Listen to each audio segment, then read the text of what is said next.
It started subtly, so subtly that I almost missed it. My wife, Sarah, and I had been married for 8 years. We had our ups and downs like any couple, but I always believed our foundation was rock solid. Then, a new colleague, Mark, joined her firm.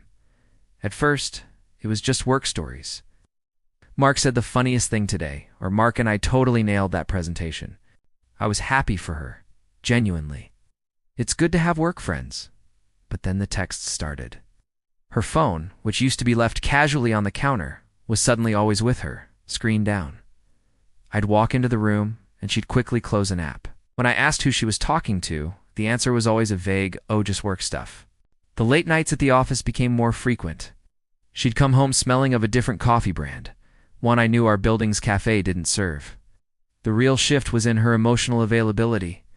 Our late-night talks, the ones where we'd share everything from our deepest fears to silly office gossip, just stopped. When I'd try to start a conversation, her eyes would be distant, her replies short. It felt like I was talking to a polite stranger, not the woman I'd built my life with. She was physically present, but her heart and mind were clearly somewhere else. It was an invisible wall, but I could feel its coldness every single day. One evening, I tried to bridge the gap.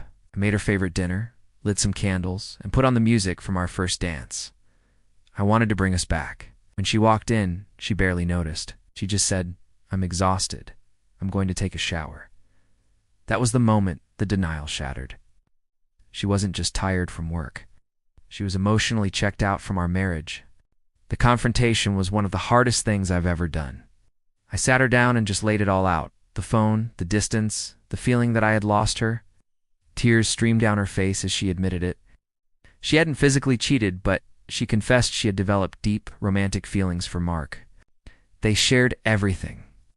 He was her first call for good news, and her shoulder to cry on for bad news.